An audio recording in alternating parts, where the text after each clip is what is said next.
بسم اللہ الرحمن الرحیم۔ قرآن کریم سورۃ الانفال آیت نمبر 11 ہے۔ اذ یغشیکم النعاس امنۃ منہ وینزل علیکم من السماء ماء لیطہرکم بہ ویذہب عنکم رجز الشیطان ولیربط علی قلوبکم ویثبت بہ الاقدام۔ اس آیت کریمہ میں اللہ تعالی نے صحابہ اکرام رضی اللہ تعالی عنہم پر میدان بدر میں جو انعامات فرمائے اس کا ذکر ہے کہ صحابہ اکرام رضی اللہ تعالی عنہم کی قلت اور بے سر و سامانی ہے، جبکہ دوسری طرف مشرکین کی کثرت اور ان کے پاس ہر طرح کا سامان حرب موجود ہے۔ چونکہ مشرکین مکہ پہلے بدر پہنچ کر میدان کے اس حصہ پر قبضہ جما چکے تھے جو پانی سے قریب اور نسبتاً اونچائی پر تھا، جبکہ صحابہ اکرام رضی اللہ تعالی عنہم کو میدان کے اس حصے میں جگہ ملی جہاں پانی دستیاب نہ تھا اور وہ نشیب میں تھا،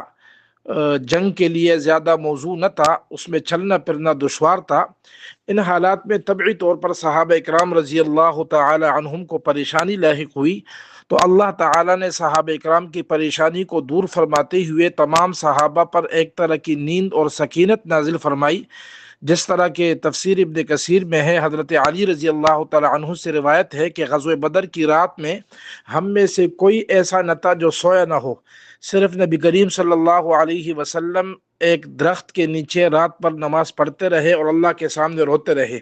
اور ایک حدیث میں ہے کہ نبی کریم علیہ الصلوۃ والسلام پر بھی کچھ اونگ آ گئی، پھر آپ علیہ السلام مسکراتے ہوئے بیدار ہو گئے اور حضرت ابوبکر صدیق رضی اللہ عنہ سے فرمایا، اے ابوبکر خوش ہو جائیے،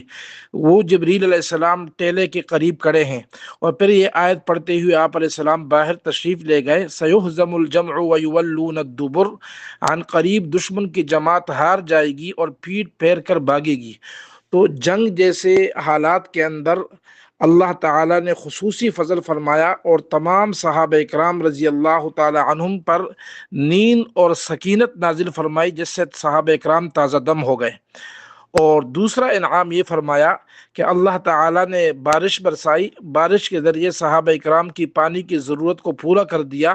اور زمین کا وہ حصہ جو جنگ کے لیے زیادہ موزوں نہ تھا، تو بارش کے آنے کی وجہ سے وہ زمین کا جو ریت تھا وہ جم گئی اور اس پر چلنا پھرنا آسان ہو گیا۔ تو صحابہ اکرام رضی اللہ عنہم کی یہ ضرورت بھی پوری ہو گئی، اور انتہائی ثابت قدمی کے ساتھ نبی کریم علیہ السلام کی معیت میں صحابہ اکرام نے یہ جنگ لڑی، اور اللہ تعالیٰ نے صحابہ اکرام کو عظیم فتح نصیب فرمائی۔